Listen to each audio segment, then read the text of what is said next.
ठीक है। Last class में हम लोग सिंगलटन डिजाइन पैटर्न देखे थे। आज फैक्ट्री मेथड डिजाइन पैटर्न की बात करते हैं। Factory method design pattern simple हम लोग का जो रियल टाइम में एक फैक्ट्री का कॉन्सेप्ट होता है ना, कि फैक्ट्री से हम लोग एक जगह से ही सामान लेके आते हैं, फैक्ट्री में ही सारा सामान बनता है। एक सेंट्रल प्लेस पे फैक्ट्री होती है, वहाँ सारी मैन्युफैक्चरिंग होती है, वहाँ से सामान बनता है और जाता है। सप्लाई होता है। तो उसी तरह से कुछ ऐसा हम लोग एप्लीकेशन में भी करते हैं कि भाई ऑब्जेक्ट क्रिएशन का काम बहुत सारा है, दुनिया भर का ऑब्जेक्ट हम क्रिएट करते हैं। तो ऑब्जेक्ट क्रिएशन का काम जो है, क्यों ना एक सेंट्रल फैक्ट्री को दिया जाए, सेंट्रल प्लेस से ही ऑब्जेक्ट बन के उस ऑब्जेक्ट वो ऑब्जेक्ट हो सकता है किसी और दूसरे ऑब्जेक्ट पे डिपेंड हो, वो किसी और पे डिपेंड हो, सारी डिपेंडेंसी वो खुद रिजॉल्व करके और कंप्लीट जब भी हमें ऑब्जेक्ट चाहिए होगा तो हम ऑब्जेक्ट मांग सकते हैं कि भाई factory class you can give me object, वो नया ऑब्जेक्ट बना के देगा। सिंगलटन में एक ही ऑब्जेक्ट का इंस्टेंस हर बार मिलता था। ठीक है, वो अलग सिनेरियो होता है। एक ऑब्जेक्ट का इंस्टेंस मुझे पूरे प्रोजेक्ट में हमेशा चाहिए, only one time object create होना चाहिए। लेकिन फैक्ट्री मेथड में क्या है, जितनी बार इससे जो मांगेगा हमेशा नया ऑब्जेक्ट बना के देगा। ऑब्जेक्ट क्रिएशन का कंप्लीट रिस्पॉन्सिबिलिटी ये फैक्ट्री डिजाइन पैटर्न देखता है। तो as per this factory design pattern, it provide an interface for creating object in a superclass but allows subclass to alter the type of object that will be created. मतलब जब भी आप object लेते हो तो आप सब टाइप भी ले सकते हो। कुछ ऐसा डिजाइन बनाना है कि मैं इंटरफेस यूज कर रहा हूँ। इंटरफेस तो पेरेंट क्लास होता है बेसिकली, पेरेंट लेवल पे, और उस इंटरफेस को मल्टीपल चाइल्ड इनहेरिट करते हैं। तो किसी भी चाइल्ड का हम ऑब्जेक्ट उस इंटरफेस के थ्रू ले सकते हैं। तो यही है एन नंबर ऑफ चाइल्ड का, हम जैसे डाओ है मान लो।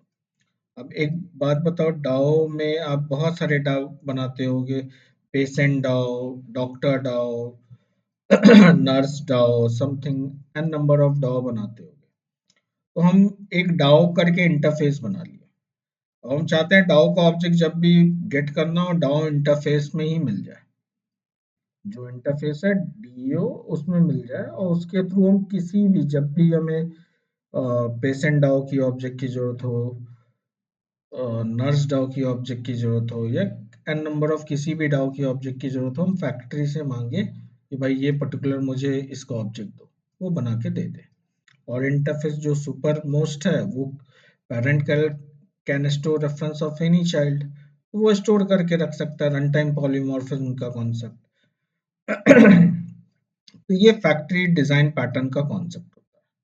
ठीक है, कि object creation complete centre place से ही हैंडल करता है। तो अगर ये नहीं होता है तो प्रोजेक्ट में क्या प्रॉब्लम्स आती हैं, ऑब्जेक्ट्स के बीच में टाइट कपलिंग हो जाएगी, क्योंकि ऑब्जेक्ट आप न्यू करके बनाओगे, हर जगह न्यू न्यू करके बनाओगे, और दूसरी ऑब्जेक्ट एक ऑब्जेक्ट दूसरे ऑब्जेक्ट पे डिपेंड होती है, तो वहां भी फिर एज ए पैरामीटर कंस्ट्रक्टर सब पास करोगे, तो टाइट कपल होता है, उसको उसकी यूनिट टेस्ट केस लिखना बहुत मुश्किल होता है जब टाइट कपल ऑब्जेक्ट होता है। प्रॉब्लम ये आती है, रीयूजेबिलिटी उसकी कम होगी, टाइट कपल होगा। लैक ऑफ स्केलेबिलिटी, अगर नया ऑब्जेक्ट बनाना है तो हमें मल्टीपल प्लेसेस पे हो सकता है चेंज करना, उसकी ऑब्जेक्ट टाइप ही चेंज कर रहे हो, जैसे हमने लास्ट क्लास में डिस्कस किया था, एन नंबर ऑफ प्लेसेस पे ऑब्जेक्ट क्रिएशन किए थे। अब हमें एक पैरामीटर बढ़ाना है अपने कंस्ट्रक्टर में, तो पता चला है हर एक एन नंबर ऑफ प्लेसेस पे आपको पैरामीटर बढ़ाना होगा। तो स्केलेबिलिटी इसकी बहुत वीक होती है, क्योंकि आप सेंट्रल प्लेस से हैंडल नहीं करते। कॉम्प्लेक्स मेंटेनेंस, चेंजेस बहुत जगह करने होंगे तो मेंटेनेंस ज़्यादा समय लगेगा, रिफैक्टरिंग ऑफ कोड। ये कॉमन प्रॉब्लम है अगर फैक्ट्री डिज़ाइन पैटर्न नहीं यूज कर। तो इस चीज़ को सॉल्व कर ही देता है लूज कपल कोड। जब फैक्ट्री डिज़ाइन पैटर्न अगर बनाते हैं, कोड लिखते हैं ऐसा कि लूज कपलिंग हो, सेंट्रलाइज ऑब्जेक्ट क्रिएशन लॉजिक, एक सेंट्रल प्लेस से ही ऑब्जेक्ट क्रिएशन लॉजिक। स्केलेबल होगा। फिर सेंटर प्लेस होगा तो सेंटर प्लेस पे ही हमें लॉजिक चेंज करना होगा, इजीली चेंज कर सकते हैं without affecting N number of places. ठीक है, तो इस तरह की प्रॉब्लम को रिजॉल्व करता है। स्प्रिंग के कॉन्टेक्स्ट में देखिए फैक्ट्री डिजाइन पैटर्न स्प्रिंग ने कहाँ इंप्लीमेंट किया है।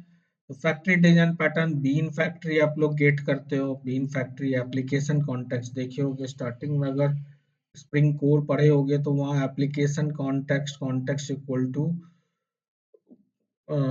क्लास पाथ एप्लीकेशन कॉन्टेक्स्ट से गेट करते हो एन नंबर ऑफ और एन क्लासेस होते हैं जिससे आप लोग बीन का ऑब्जेक्ट गेट कर सकते हो।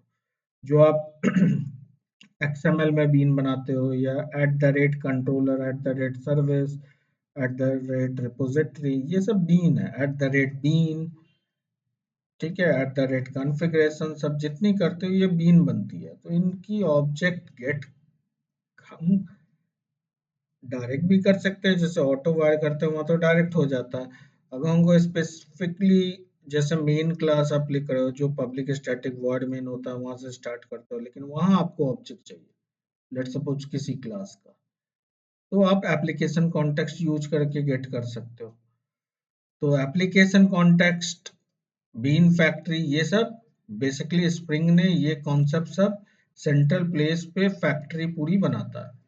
तो अभी आप एनोटेशन बेस देख रहे हो इसलिए हो सकता है उतना समझ में नहीं आ रहा हो, लेकिन पहले हम लोग एनोटेशन से पहले जो जब स्प्रिंग आया था उस समय एक्सएमएल फाइल में कॉन्फ़िगरेशन करता था हर बीन को बनाने के लिए, ये एनोटेशन नहीं था। तो एक ही फाइल में सारे बीन लिखते थे, बीन आईडी, बीन का नाम, बीन का क्लास, क्या क्या डिपेंडेंसी है। तो अल्टीमेटली चाहे ये एक्सएमएल हो चाहे एनोटेशन हो, जब स्प्रिंग कंटेनर, जब स्प्रिंग स्टार्ट होता है तो वो सारी चीजें रीड करता है कंप्लीट, और कंप्लीट रीड करके वो एक एप्लीकेशन कॉन्टेक्स्ट क्लास के थ्रू हम उस जितने बीन लोड हुए हैं उसके पास सारा इन्फॉर्मेशन, कौन किस पे डिपेंड है कौन किस पे डिपेंड नहीं है, और complete take over responsibility spring container लेता है।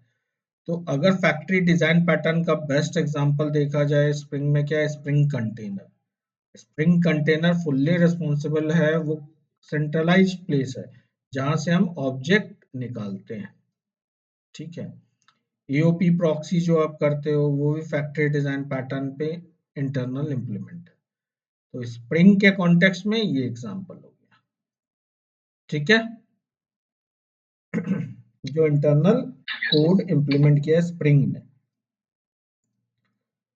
अब फैक्ट्री डिजाइन पैटर्न को इम्प्लीमेंट करने का एन नंबर ऑफ वेज है, आप जो चाहो any one of them use कर सकते हो, कोई दिक्कत नहीं है इसमें।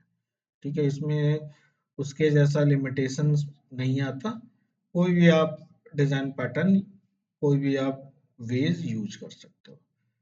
तो abstract class with factory method, इसमें क्या होता है, डिफाइन अ फैक्ट्री मेथड बनाते हैं एक एब्स्ट्रैक्ट क्लास में, और उस एब्स्ट्रैक्ट क्लास का एन नंबर ऑफ सब क्लास बनाते हैं ताकि via abstract class we can access any of the sub class. जैसे for example document processing system बनाना है, लेट्स सपोज, जहाँ पे word file, word document, PDF document, हम एन ऐसा कुछ एप्लीकेशन बनाना चाहते हैं जहाँ से वर्ड पीडीएफ डॉक्यूमेंट सब डाउनलोड हो। ठीक है, तो इसका अगर हम बना रहे हैं तो कैसे फैक्ट्री डिजाइन पैटर्न पे कैसे इसको एक हम बना सकते हैं वो बता रहा हूँ। तो जैसे मुझे डॉक्यूमेंट मेन अपलोड करना है, सॉरी डाउनलोड करना है, तो हमें पता है डॉक्यूमेंट करके एक क्लास बनाया एब्स्ट्रैक्ट क्लास। अब इस डॉक्यूमेंट में हम बोलते हैं प्रिंट कंटेंट करके एक मेथड होगा, ये भी एब्स्ट्रैक्ट है क्योंकि अभी हमें नहीं पता ये क्या काम करेगा, पीडीएफ प्रिंट करेगा, एचटीएमएल प्रिंट करेगा या क्या प्रिंट करेगा। हमने एब्स्ट्रैक्ट मेथड दे दिया बट सिग्नेचर जोड़ रखा। अब इसके बाद वर्ड डॉक्यूमेंट, जितने तरह के डॉक्यूमेंट आप सपोर्ट करते हो उसका क्लास बना रहे हैं, जो बेसिकली एक्सटेंड किसको कर रहा है, डॉक्यूमेंट टाइप को, इसको। तो यहाँ पे देखो एक लिमिटेशन ये आ जाती है, आप एब्स्ट्रैक्ट क्लास को एक्सटेंड करोगे तो कोई और क्लास एक्सटेंड नहीं कर सकते, क्योंकि जावा में एक ही class at a time extend किया जा सकता है, ये लिमिटेशन जरूर आती है। अगर इस पैटर्न पे हम जाते हैं तो एब्स्ट्रैक्ट क्लास के, तो अपने हिसाब से वर्ड डॉक्यूमेंट ने प्रिंट कैसे करना है, वर्ड का डॉक्यूमेंट वो प्रिंट का लॉजिक लिखे, पीडीएफ का उसके अंदर लॉजिक लिखेंगे। तो सबका जितने भी हमारे तरह के सपोर्टिंग क्लासेस, जिसका जिसका ऑब्जेक्ट क्लाइंट को चाहिए, क्लाइंट को बेसिकली वर्ड पीडीएफ इनका ऑब्जेक्ट चाहिए होगा जब प्रिंट कराते हैं, तो इसमें लॉजिक लिख लिए। इसके बाद डॉक्यूमेंट क्रिएटर करके एक क्लास बनाया जो रिस्पॉन्सिबल होगा डॉक्यूमेंट को क्रिएट करने का। तो ये भी एब्स्ट्रैक्ट क्लास है जिसमें सिंपल एक क्रिएट डॉक्यूमेंट मेथड दिया और रिटर्न टाइप डॉक्यूमेंट दिया, मतलब ये डॉक्यूमेंट रिटर्न होगा। तो हमने यहाँ पे ये नहीं बताया क्योंकि एब्स्ट्रैक्ट लेवल पे है, तो वर्ड डॉक्यूमेंट इससे रिटर्न हम कराना चाहते हैं, मतलब create we want to create word document या पीडीएफ डॉक्यूमेंट, ये हमने यहाँ स्पेसिफाई नहीं किया। It means any of the word और पीडीएफ दोनों में से कोई भी रिटर्न टाइप हो सकता है क्योंकि these are the child of document class. अब document creator, word document creator के लिए अपना एक अलग क्लास बना लिया जिसमें डॉक्यूमेंट क्रिएटर को एक्सटेंड किया और सिंपल यहाँ पे बताया कि वर्ड डॉक्यूमेंट रिटर्न होगा, ये न्यू करके। ये एक जनरल आइडिया बता रहा हूँ, कोई जरूरी नहीं कि इसी पैटर्न पे बनाओ फैक्ट्री डिजाइन पैटर्न, ये तो अपना एक बनाया है फैक्ट्री तरह से। तो यहाँ भी पीडीएफ डॉक्यूमेंट बना दिया, मेन क्लाइंट में आता है जहाँ पे यूज करेंगे। तो क्लाइंट से मेन पता चलेगा फैक्ट्री डिजाइन पैटर्न। तो क्लाइंट जो होगा चाहे ये वेब हो या डेस्कटॉप हो, क्या करना है हमें, काम क्या है, डॉक्यूमेंट क्रिएट करना है। तो डॉक्यूमेंट क्रिएटर जो एब्स्ट्रैक्ट क्लास बनाए थे उसका यूज किए, किस तरह का डॉक्यूमेंट, वर्ड डॉक्यूमेंट या पीडीएफ डॉक्यूमेंट। मान लो अगर यूआई इंटरफेस होता तो अब ड्रॉप डाउन में यूजर सेलेक्ट करता वर्ड या पीडीएफ, तो उसके बेस पे हम डॉक्यूमेंट क्रिएटर के रेफरेंस पे वर्ड को भी स्टोर कर सकते थे और पीडीएफ को भी। ये देखो, अगर क्लाइंट सेलेक्ट करता वर्ड तो we can store easily inside creator word, otherwise we can also store PDF. दोनों को सपोर्ट कर रहा है because this is the child, ये पेरेंट है और इधर राइट साइड में चाइल्ड है। ठीक है, अब इस क्रिएटर पे प्रोग्रामिंग किए क्योंकि हमें ये देखना है कि प्रोग्राम ऐसा लिख सके कि चाहे वर्ड हो चाहे पीडीएफ हो, उनके हिसाब से अपनी प्रिंट लॉजिक कॉल हो, मतलब वो डॉक्यूमेंट की प्रिंटिंग हो। तो हमने क्रिएटर डॉट क्रिएट डॉक्यूमेंट तो किया, अब ये डॉक का रेफरेंस दिया, तो डॉक का मेन क्या रेफरेंस दिया, ये एब्स्ट्रैक्ट क्लास का अगेन रेफरेंस मिला। तो एब्स्ट्रैक्ट क्लास का रेफरेंस मिला तो यहाँ पे एब्स्ट्रैक्ट में क्या है, प्रिंट डॉक्यूमेंट है। अब ये प्रिंट डॉक्यूमेंट मेथड हम कॉल किए, तो यहाँ डॉक में किसका ऑब्जेक्ट आएगा, क्रिएटर डॉट क्रिएट डॉक्यूमेंट। ये आपको पता है कि क्रिएटर डॉट क्रिएट डॉक्यूमेंट में ये क्या करेगा, वर्ड डॉक्यूमेंट हो जाएगा। जब वर्ड डॉक्यूमेंट में गया तो यहाँ पे वर्ड डॉक्यूमेंट आ रहा है ये, तो अल्टीमेटली प्रिंट कंटेंट किसका कॉल होगा, ये वाला। ठीक है, तो यहाँ प्रोग्रामिंग देखो क्लाइंट में हमने किया कंप्लीटली एब्स्ट्रैक्ट फॉर्म में, पेरेंट लेवल पे कंप्लीटली। चाइल्ड का कोई रेफरेंस नहीं दिया कि वर्ड डॉक्यूमेंट होगा या पीडीएफ डॉक्यूमेंट होगा, यहाँ कहीं भी नहीं दिया, लेकिन काम हो जा रहा है। तो टॉप मोस्ट पेरेंट का दिए कि वर्ड डॉक्यूमेंट क्रिएटर यूज करना है या पीडीएफ डॉक्यूमेंट क्रिएटर यूज करना, उसके बाद अपनी फ्लो यहाँ लिख दिए या यहाँ लिख दिए। तो कॉमन फ्लो भी लिख सकते हैं भाई, ये दोनों हटा के कि क्रिएट डॉक्यूमेंट का काम होना है, जैसे मान लो ये लाइन यहाँ था, इसको डिलीट करके हम लोग यहाँ भी डायरेक्ट कर सकते थे। तो ये तो इफ एल्स लगाए नहीं है इसलिए ऊपर नीचे लिख दिया था मैंने, अदरवाइज यहीं पे डॉक्यूमेंट करके हम कर सकते थे काम इफ एल्स होता तो यहाँ पे इफ एल्स नहीं है फिलहाल, तो सिंपल दिखा रहा हूँ कि दोनों प्रिंट कर रहे हैं यहाँ पे। तो ये एक फैक्ट्री डिजाइन पैटर्न का कॉन्सेप्ट यह है कि फैक्ट्री के जैसा काम किया। यहाँ पे वर्ड डॉक्यूमेंट क्रिएटर एक फैक्ट्री हो गया, दूसरा फैक्ट्री क्या हो गया, डॉक्यूमेंट हो गया, जिससे हमें वर्ड डॉक पीडीएफ डॉक दोनों का ऑब्जेक्ट मिल रहा है। ठीक है, डिपेंड ऑन द लॉजिक। तो ये एक एग्जांपल है।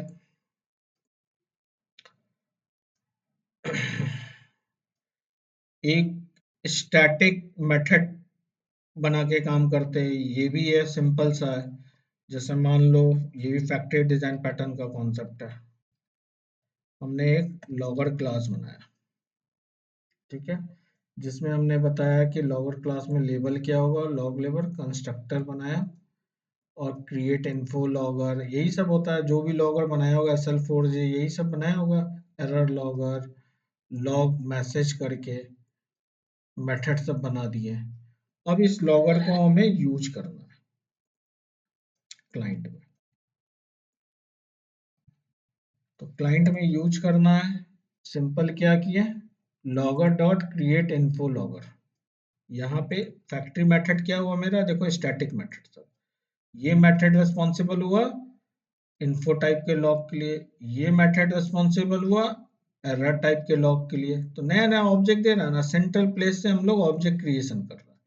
तो जहां भी सेंट्रल प्लेस से आप लॉजिक कैसे भी मूव कर सकते हैं, ये हमारे ऊपर है। सेंट्रल प्लेस से क्रिएशन होना चाहिए, ना कि हर जगह क्लाइंट में जाके न्यू न्यू कर, ये नहीं चाहिए, ठीक है। अब जैसे मान लो एक एग्जांपल आपको रियल टाइम बताता हूँ, मुझे डाउ का फैक्ट्री डिजाइन पैटर्न बनाना, पूरे डाउ का। तो क्या होगा इसका, अगर डाउ के रेस्पेक्ट में बात करूँ, तो अब एक इंटरफेस बनाए DU, ठीक है, और उस इंटरफेस में कोई मेथड नहीं रखे, क्योंकि हर डाउ का अलग अलग मेथड होगा भाई, ठीक है। और लेकिन सारे डाउ में उसको इम्प्लीमेंट कर दिए। अब फैक्ट्री डिजाइन पैटर्न कैसे बनाएंगे, एक कोई फैक्ट्री डाउ करके क्लास बनाए, उसमें मेथड बनाएंगे गेट डाउ इंस्टेंस, जिसमें एक स्ट्रिंग टाइप का वेरिएबल आएगा। मान लो स्ट्रिंग वेरिएबल में क्लास का पूरा फुल्ली क्वालिफाइड नाम आएगा, कि पेशेंट डाउ का चाहिए या डॉक्टर डाउ का चाहिए, वो आएगा। और वाया रिफ्लेक्शन हम वहाँ बना लेंगे, क्योंकि हमें पता है रिफ्लेक्शन से अगर क्लास का नाम फुल्ली क्वालिफाइड आ रहा है तो हम नया ऑब्जेक्ट बना सकते हैं। तो हम एक सेंट्रल प्लेस पे ऑब्जेक्ट क्रिएशन कर सकते हैं कि नहीं, और वहां से रिटर्न कराएंगे हमेशा पर्टिकुलर चाइल्ड का ऑब्जेक्ट। तो ये पॉसिबल है या नहीं। तो वो एक पैटर्न हो गया, बेस्ट पैटर्न। तो सबसे अच्छा यही जो मैंने आपको बताया इंटरफेस के कॉन्सेप्ट पे, वो आप याद रखो, ठीक है। तो उसको डिजाइन करना। ये इंटरफेस के कॉन्सेप्ट पे शायद है, फैक्ट्री मेथड विद जेनरिक। तो ये नाम सब है, मेन स्टैटिक में याद रखो, इसमें इतना जरूरत नहीं है, कोई आपसे नहीं पूछने वाला। आप कैसे फैक्ट्री डिजाइन पैटर्न इंप्लीमेंट करते हो वो पूछेगा, ठीक है। तो एनी वन वे आप बता सकते हो, कोई इस तरह से नाम नहीं पूछेगा, लेकिन हाँ सिंगलटन में पूछता है। अब जैसे रिपोजिटरी है, यहाँ देखो एक इंटरफेस बना है, वही कॉन्सेप्ट आ गया कि हम रिपोजिटरी में सेव फीचर बनाना चाहते हैं, ठीक है। मान लो सेव फीचर नहीं दे रहा है अगर जीपीए, तो उस केस में तो हमें पता नहीं है कि किस टाइप का होगा सेव, हर तरह का सेव आ सकता है ना, user repository, patient repository, N number of repository. तो हमने टी टाइप ऊपर भी दिया, टी टाइप नीचे भी दिया, इसी को सेव करो। अब यूजर रिपोजिटरी है, अपना डिफाइन किए, इसमें इम्प्लीमेंट क्या किए, यही रिपोजिटरी को। तो ये रिपोजिटरी किए, और हमने बोला सेव एक स्ट्रिंग होगा, सिंपल मान लो एक स्ट्रिंग होगा, टी टाइप दिए, यहाँ पेशेंट भी दे सकते हो, कुछ भी दे सकते हो टाइप, उसी टाइप का काम होगा। प्रोडक्ट रिपोजिटरी, अलग एक रिपोजिटरी बनाई, जैसे यूजर रिपोजिटरी है, प्रोडक्ट रिपोजिटरी बना लिया, जिसमें हमने इंटीजर दे दिया कि एक सिंपल इंटीजर को सेव कर रहा है। अब फैक्ट्री क्लास अलग बनाते हैं यहाँ पे। फैक्ट्री क्लास हमेशा फैक्ट्री के नाम से बनाओ तो ज्यादा अच्छा होता है। देखो यहाँ रिफ्लेक्शन रिफ्लेक्शन यूज नहीं किया है, यहाँ तो न्यू से ही बनाया, लेकिन हम लोग रिफ्लेक्शन यूज करके बना सकते थे, ठीक है। तो एक सेंट्रल प्लेस पे कंप्लीट क्रिएशन कर रहा है, कि मेथड का नाम क्रिएट रिपोजिटरी बनाए, क्लास टाइप मांगे, और वो टी टाइप का हम रिटर्न कर रहा है। तो क्लास टाइप अगर स्ट्रिंग है, क्लास, तो हमने स्ट्रिंग वाला बना के दिया। इंटीजर है, तो इंटीजर के रेस्पेक्ट में बना के दिया, पेशेंट है तो पेशेंट के रेस्पेक्ट में बना के देंगे। तो एक सेंट्रल प्लेस से सारी चीज बना सकते हैं। तो ये तो टाइप के बेस पे इफ एल्स लगाया। आप रिफ्लेक्शन में तो डायरेक्ट ले सकते हो, स्ट्रिंग में लो पूरा फुल्ली क्वालिफाइड क्लास नेम और यहाँ कोड लिख दो रिफ्लेक्शन का, तो वो पूरा बन जाएगा और रिटर्न करा दो टी टाइप, तो पूरा वो ऑब्जेक्ट बन के रिटर्न भी हो जाएगा और सर्विस पे उसको गेट करते जाओ। ठीक है, और ये क्लाइंट प्रोग्राम हो गया जहाँ पे इसको यूज करेंगे। तो क्लाइंट में क्या है, रिपोजिटरी फैक्ट्री से मांगे कि factory give me object of this, create repository का ऑब्जेक्ट दो। प्रोडक्ट रिपोजिटरी का भी ऑब्जेक्ट मांग सकते थे, यहाँ पे प्रोडक्ट के लिए लिया। तो यहाँ कुछ भी नहीं पता चल रहा है कि हम प्रोडक्ट रिपोजिटरी या रिपोजिटरी यूजर रिपोजिटरी का कर रहे हैं। सीधे सीधे ये आया, उसके बेस पे हमने स्टोर किया डेटा और सेव मेथड को कॉल किया।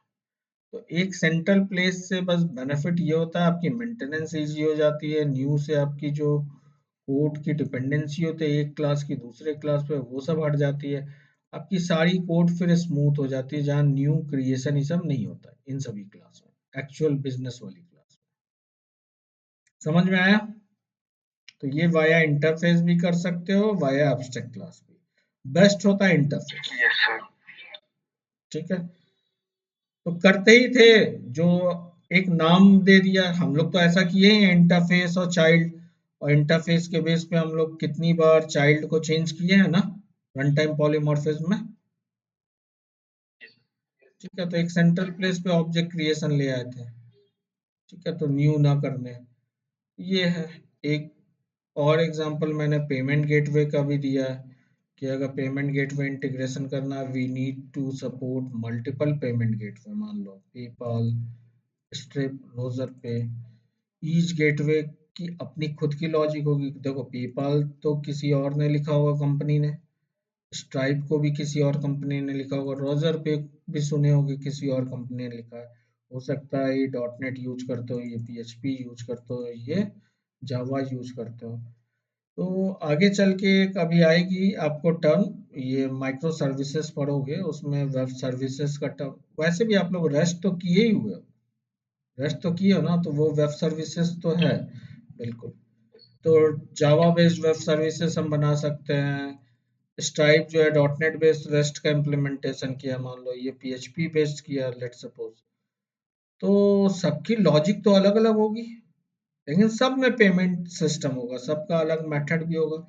तो हम अपना कॉमन एक बनाना चाहते हैं कि भाई कस्टमर, जैसे देखते हो आईआरसीटीसी तो कॉमन है ना, तुम यूजर ने वो आप सेलेक्ट करते हो बैंक, यूपीआई मेथड बैंक, और उसके बाद वो कॉमन मैकेनिज्म से ही पेमेंट को विड्रॉ करता है दूसरे अकाउंट में, जो भी मर्चेंट का अकाउंट होगा उसमें डिपॉजिट करता होगा, फिर पेमेंट गेटवे के थ्रू रिवर्स लेके आता है कि ऑर्डर रिजर्वेशन हो गया।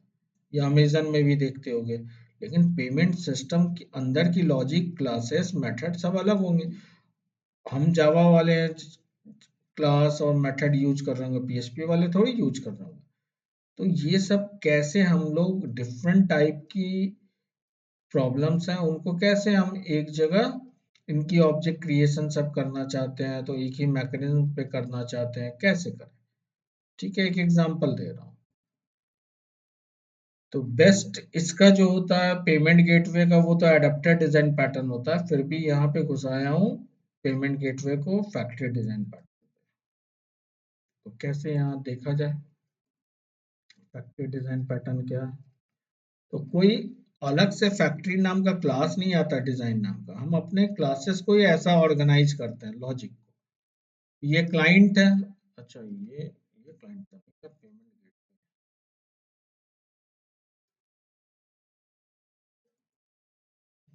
ये पेमेंट गेटवे हो गया। एक इंटरफेस जो बोलता है प्रोसेस करेगा पेमेंट, जब भी डबल टाइप का आएगा, चाहे वो ब्राउजर पे के लिए हो, स्ट्राइप के लिए हो, या किसी और के लिए, वो सब में प्रोसेस पेमेंट करना है हमको। तो ये प्रोसेस पेमेंट हमारी मेथड होगी। ब्राउजर पे कोई जरूरी नहीं कि ये लिखा होगा, ब्राउजर पे में हो सकता है पे नाम का मेथड हो। स्ट्राइप में पेमेंट नाम का मेथड हो, तो हम कैसे ये सब चीज को इंटीग्रेट करें? तो ये सारे पोर्शन भी कर सकते हैं। तो पेमेंट गेटवे, एक पेपाल पेमेंट गेटवे बनाए। ये पेपाल पेमेंट गेटवे में इंटरफेस को इम्प्लीमेंट किया, प्रोसेस पेमेंट, और यहाँ पे सिंपल हमने अमाउंट दिखा दिया। अदरवाइज चाहते तो हम पूरा पे मेथड या जो भी है हम पेपल का अपना यहाँ कॉल कर सकते थे। तो अभी सिंपल वही इंटरफेस और के बेस पे आपको फैक्ट्री दिखा रहा हूँ। स्ट्राइप है, इसका भी प्रोसेस डिफाइन किए। तो एक इंटरफेस के बेस में मल्टीपल गेटवे डिफाइन किए। अब फैक्ट्री बना रहा है कि पेमेंट गेटवे फैक्ट्री है, जिसमें पेपाल का भी अलग है, स्ट्राइप का भी अलग। हम चाहे सिंगल से भी बना सकते हैं, इतना ही से काम हो जाता, क्लाइंट बना के काम कर सकते थे। लेकिन और एक चीज बना रहा है कि फैक्ट्री भी सबका अलग अलग बना रहा है। मान लो एक पेमेंट गेटवे फैक्ट्री बनाए जो क्या करेगा, किस तरह का पेमेंट गेटवे है वो बताएगा। ठीक है, और पेपाल पेमेंट गेटवे फैक्ट्री ये पेपाल का तरह का ऑब्जेक्ट देगा, और स्ट्राइप जो है वो स्ट्राइप की तरह का ऑब्जेक्ट देगा। यहाँ पे ये स्ट्राइप की तरह का ऑब्जेक्ट दे रहा, तो दो अलग अलग फैक्ट्री बना लिए। इसलिए ये फैक्ट्री यहाँ पे बनाया कि कई सारे और भी मेथड होंगे, तो दुनिया भर के मेथड को भी हम कॉल कर सकते हैं उनकी, पेपाल और स्ट्राइप के।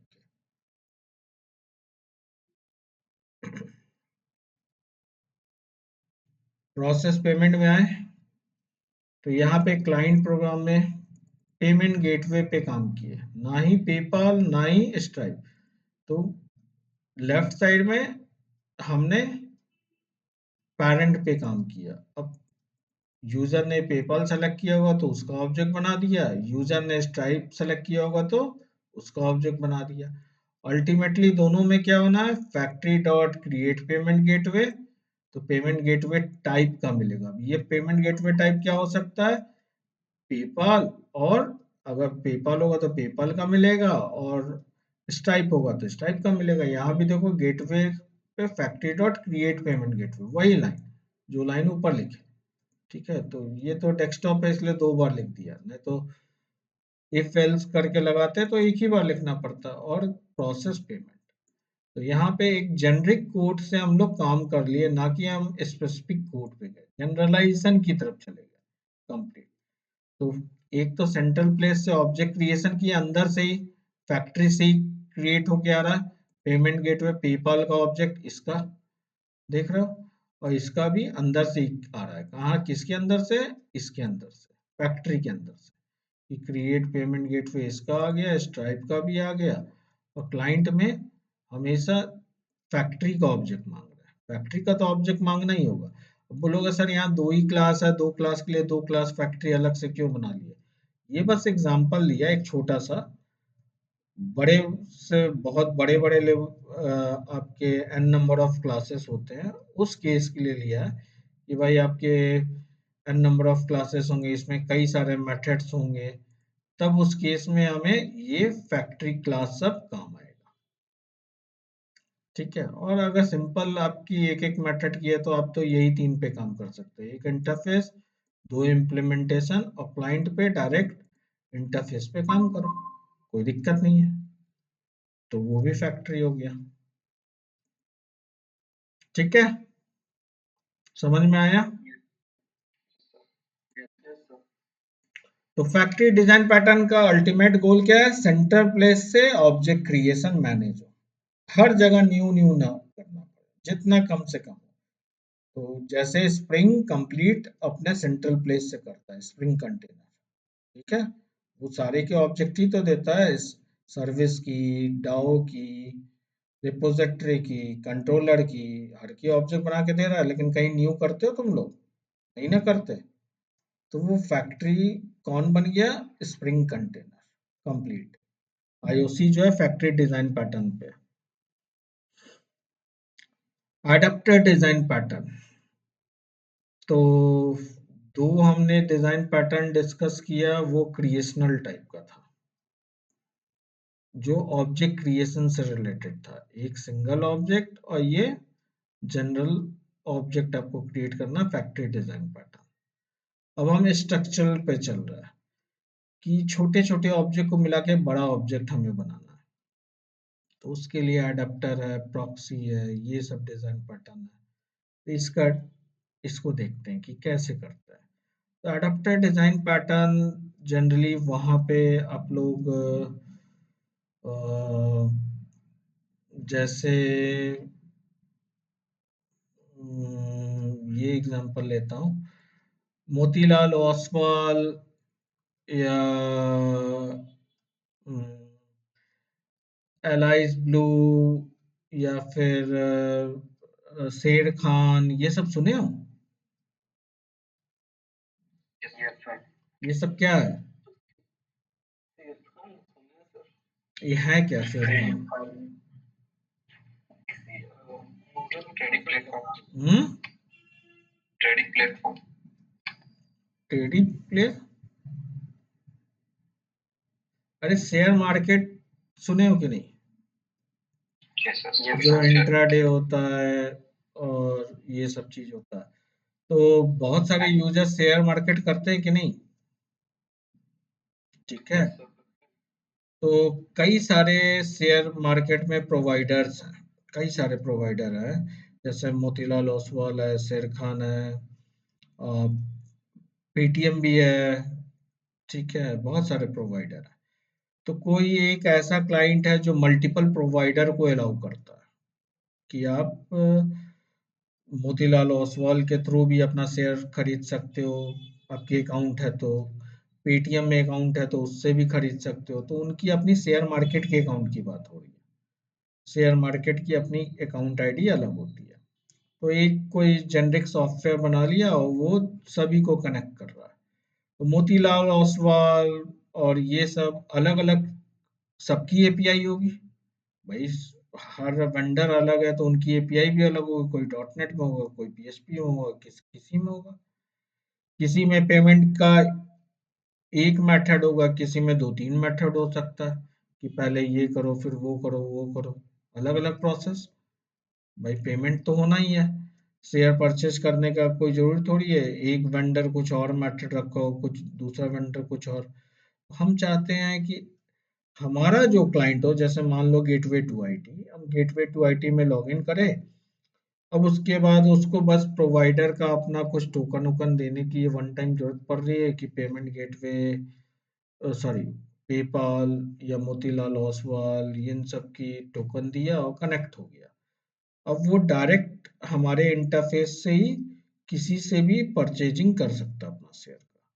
तो अल्टीमेटली वो यूजर जो परचेज कर रहा है गेटवे टू आईटी से, उसे ये पता है कि मोतीलाल ओसवाल के थ्रू है या पेपाल के थ्रू है, लेकिन उसको ये नहीं एक्चुअल दिख रहा है कि मोतीलाल ओसवाल में कैसे परचेज किया जाता है, क्या क्या मेथड कॉल होती है, पेटीएम में क्या मेथड कॉल होती है, आखिर वो शेयर परचेज करने के लिए।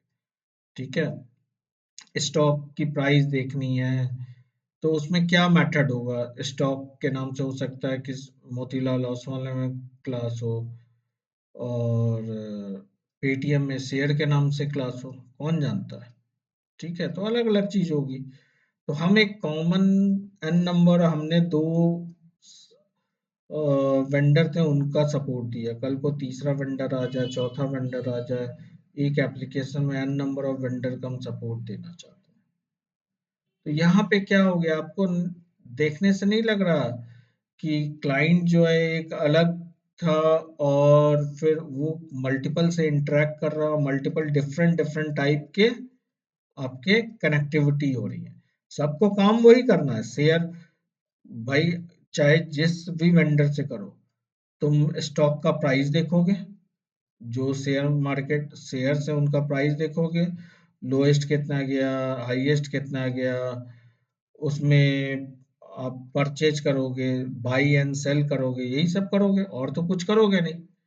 ठीक है, इंट्राडे पे खरीदोगे, इंट्राडे मतलब सेम डे परचेज करते हो, लॉन्ग टर्म परचेज करते हो, तो कई सारे परचेजिंग होते हैं, तो सभी में सपोर्ट होंगे। लेकिन सभी की मेथड और क्लासेस सर्विसेज अलग-अलग होंगी ना। सर्विस तो सबने अलग-अलग लिखा है, तो उनको एक ही एप्लीकेशन में कैसे इंटीग्रेट किया जाए, ये सारी चीजें एडेप्टर डिजाइन पैटर्न से हो सकती है। तो adapter design pattern structural pattern है जो इनकॉम्पेटिबल इंटरफेसेस को एक साथ काम करने के लायक बनाता है। कि मोतीलाल ओसवाल अलग पूरा सर्विसेज लिखा था, पेटीएम अलग सर्विसेज लिखा था, लेकिन उन सभी का सपोर्ट एक गेटवे टू आईटी एक बना जो बोलता हम मल्टीपल वेंडर को सपोर्ट करेंगे। तो ये मल्टीपल वेंडर सब एक ही पैटर्न पर तो लिखे नहीं गए, तो ये इनकॉम्पेटिबल इंटरफेसेस थे मोतीलाल ओसवाल और ये सब का सपोर्ट दिया एक जगह। ठीक है, तो ये डिफरेंट टाइप ऑफ इंटरफेसेस का सपोर्ट एक जगह है। अब ऐसा भी नहीं है, मैं बोल रहा डिफरेंट टाइप ऑफ इंटरफेस एकदम अलग हो, मतलब मैं गेटवे टू आईटी एक सॉफ्टवेयर बना रहा हूँ जिसमें मोतीलाल ओसवाल जो है सॉफ्ट शेयर मार्केट का उसका सपोर्ट दूं और दूसरा हॉस्पिटल का दे दूं, ये तो दो अलग अलग चीजें हो गई ना। ठीक है, या तीसरा बैंक का दे दो, ऐसा नहीं है। अब बैंक का ही बनाता हूँ, जैसे मैं बोलता हूँ भाई आप आईसीआईसी एक सबसे अच्छा आपकी बैंकिंग का एग्जांपल है, बैंक ज्यादा अच्छा आप लोग समझते होंगे। आईसीआईसी में लॉगिन करते हो उसका यूआरएल के थ्रू, ठीक है, और एचडीएफसी में लॉगिन करते हो उसके यूआरएल के थ्रू, एसबीआई में उसका यूआरएल है। ठीक है, मैं आपको बोलता हूँ गेटवे टू आईटी में बस आप लॉगिन करो, एक कॉमन लॉगिन, जैसे पेटीएम में भी होता है, आप पेटीएम ये सब करते हो, कॉमन लॉगिन करते हो, मल्टीपल बैंक सपोर्ट ले लेते हो ना।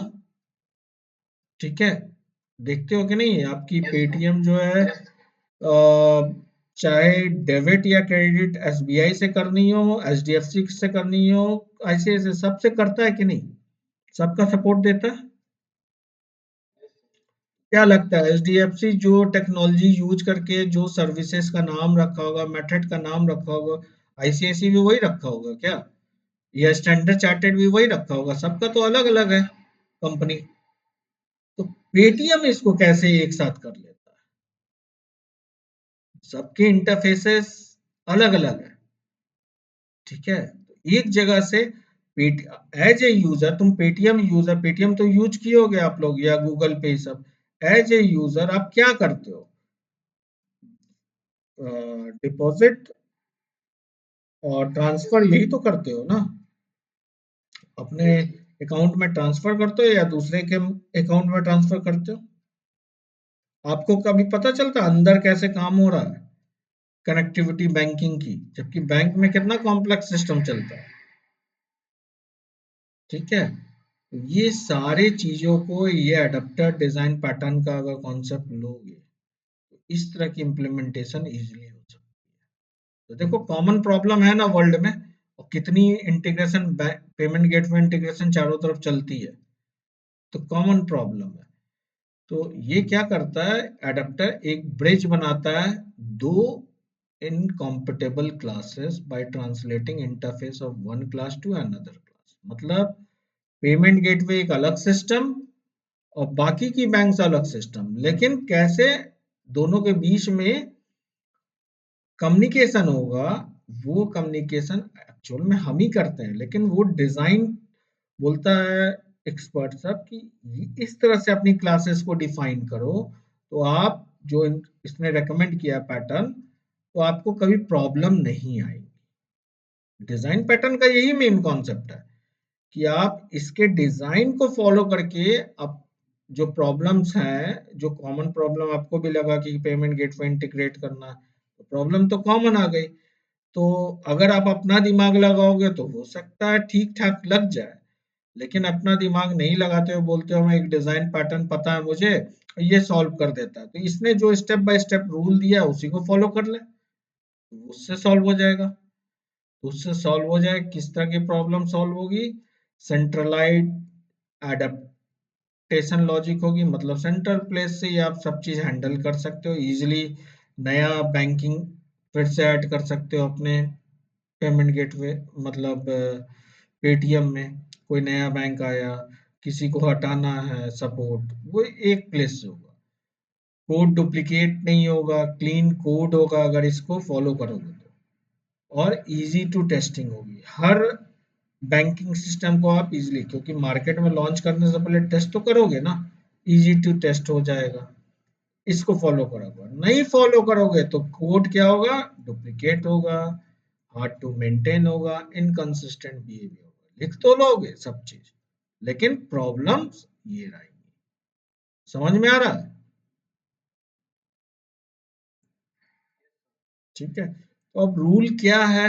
अब खैर रूल से पहले हम लोग देखते हैं स्प्रिंग फ्रेमवर्क। स्प्रिंग में कहाँ इसको यूज किया है स्प्रिंग ने? तो स्प्रिंग ने यूज किया अडेप्टर पैटर्न को एमवीसी में, हैंडलर अडेप्टर। कई तरह के कंट्रोलर पहले स्प्रिंग के आते थे, अब तो एट कंट्रोलर से हम लोग काम कर लेते हैं। आप देखोगे पहले स्प्रिंग का जब 1.1 वर्जन था, 1.0 वर्जन था, उस समय सिंपल कंट्रोलर और URL handler, mapping controller, N number of controllers अलग अलग आते थे। हम अलग अलग क्लासेस, जिस तरह की रिक्वायरमेंट होती थी उस तरह की क्लास को एक्सटेंड करके कंट्रोलर बनाते थे। तो डिस्पैचर सर्वलेट से पूरी रिक्वेस्ट राउट होती थी उस पर्टिकुलर टाइप ऑफ कंट्रोलर पे। तो वहां भी वही पैटर्न आ गया कि डिफरेंट टाइप ऑफ कंट्रोलर है, उनकी डिफरेंट इम्प्लीमेंटेशन है, तब भी स्प्रिंग कंट्रोल कर लेता था। जैसी आपकी कंट्रोलर पे रिक्वेस्ट भेजनी हो, तो उसके बेस पे वो कंट्रोलर डिसाइड कर लेता था किस कंट्रोलर पे जाना है। उसी तरह डेटा एक्सेस एडेप्टर, आपको जो जेडीबीसी स्प्रिंग देता है, तो कितना अच्छा से इंटरफेस देता है कि आप माई को भी कनेक्ट कर लो, एच2 डेटाबेस भी कनेक्ट कर लो, ओरेकल भी कनेक्ट कर लो। इजली देता है ना स्प्रिंग, और अपने आप सारी चीजें हेडेक ले लेता है। बाकी बोलता है डिपेंडेंसी सब ड्राइवर का डाल दो, लेकिन बाकी कैसे जेपी आप लिखते हो अपने आप वो सारी टेक ओवर कर लेता है सारा, कि और क्या क्या ऑपरेशन करने हैं डेटाबेस से, माई सिक्वल से या किसी से। तो ये कंप्लीट टेम्पलेट के फॉर्म में जो स्प्रिंग जेडीबीसी की बात कर रहा हूँ, जेपीए की नहीं, स्प्रिंग जेडीबीसी की।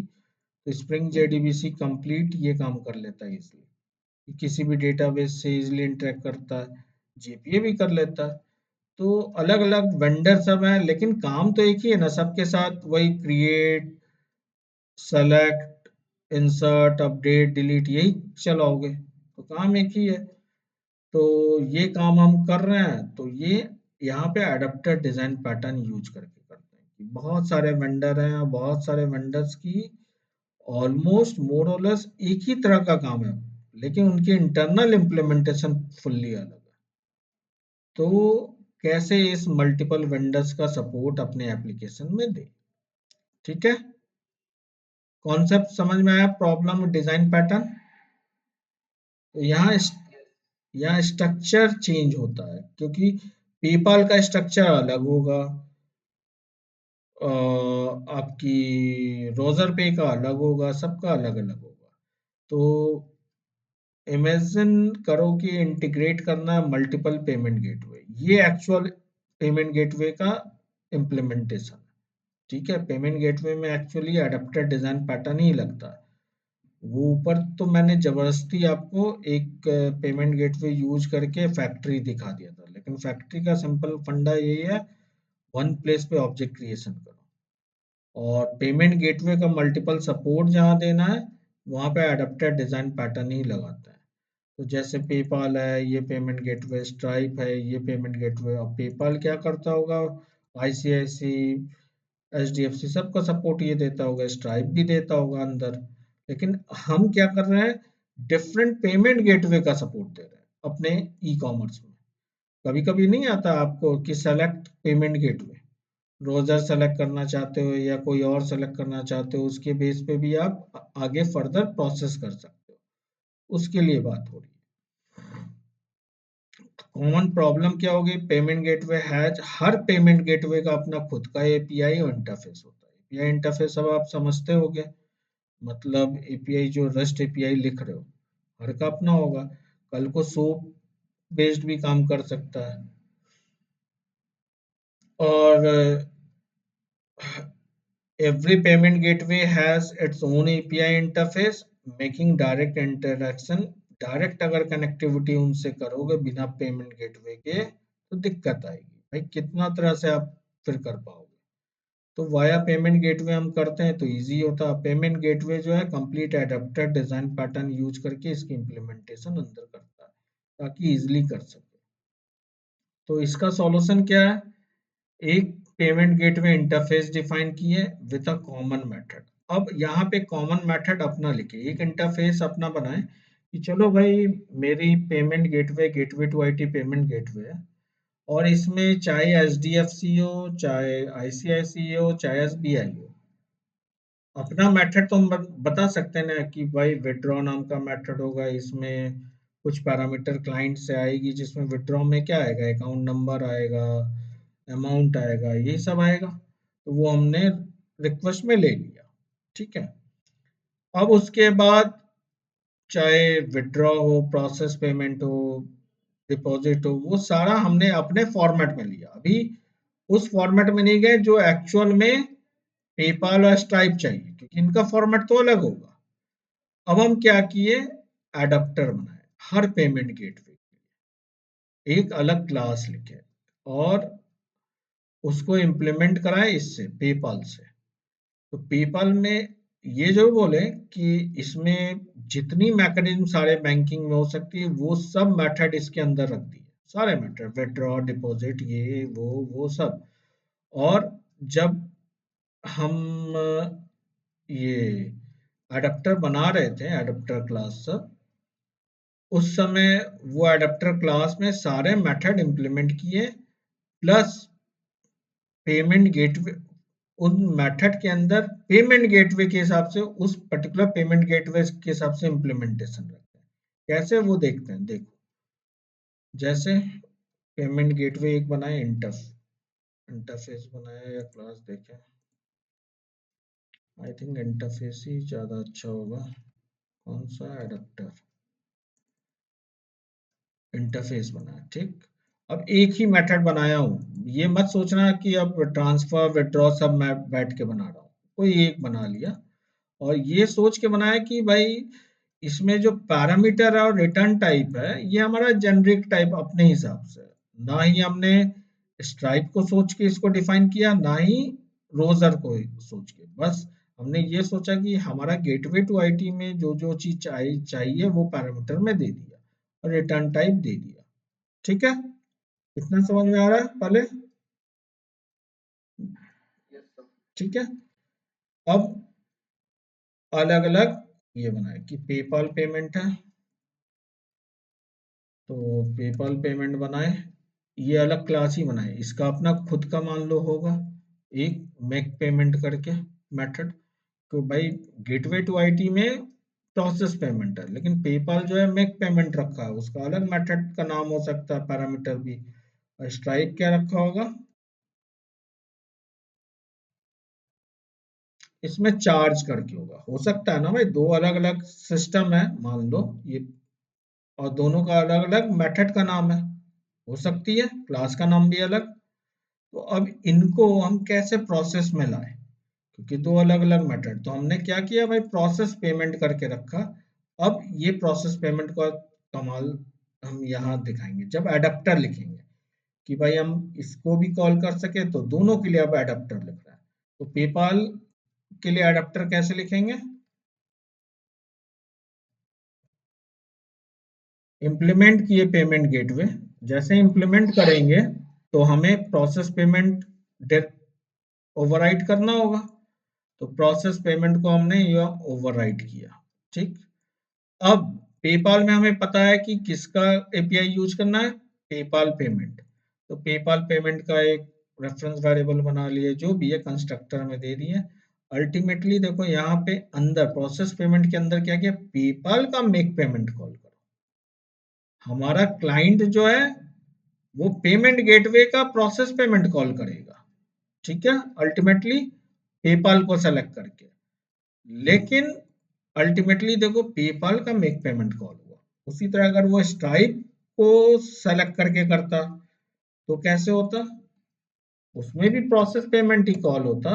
लेकिन देखो यहाँ स्ट्राइप का ऑब्जेक्ट बना के स्ट्राइप के इसको, तो ये एडाप्टर का लॉजिक हुआ यहाँ पे, एक्चुअल अडेप्टर का लॉजिक। प्रोसेस पेमेंट ही अल्टीमेटली क्लाइंट साइड से कॉल आएगा स्ट्राइप के लिए, लेकिन स्ट्राइप का एक्चुअल चार्ज मेथड कॉल हुआ। तो रैपर लिख के काम कर रहा है, एक और लेवल पे रैपर लिख दिए ताकि हम एक कॉमन मेथड पे ही चलेंगे, काम करेंगे। क्लाइंट पे अब आते हैं, देखो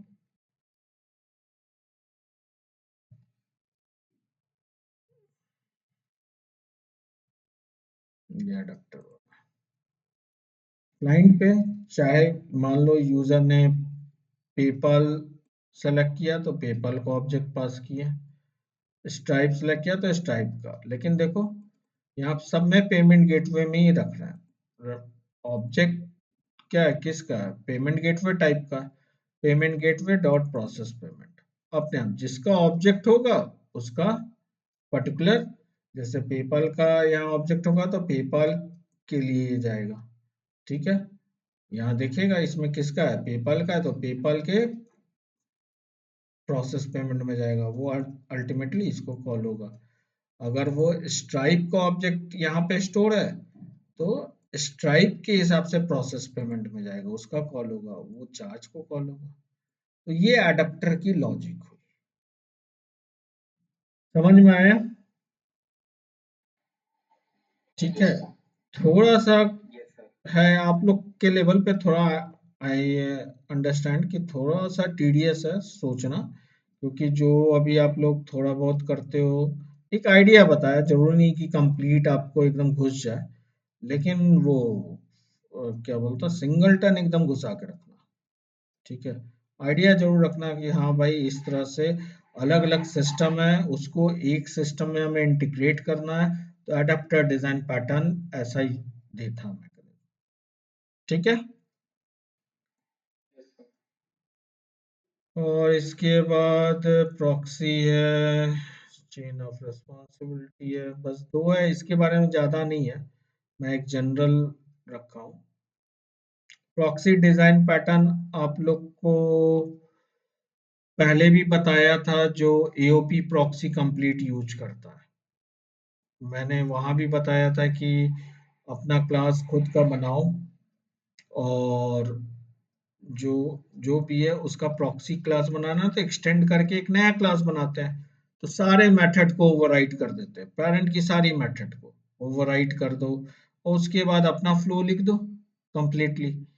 तो प्रॉक्सी डिजाइन पैटर्न क्या करता है कि कंप्लीट एक रैपर लिखता है, ये एक सैरोगेट करके, मतलब प्रॉक्सी ऑब्जेक्ट कंप्लीट बना देता है, फॉल्स ऑब्जेक्ट, और वो फॉल्स ऑब्जेक्ट के थ्रू क्लाइंट से काम कराता है, ओरिजिनल ऑब्जेक्ट को हाइड करता है, ठीक है।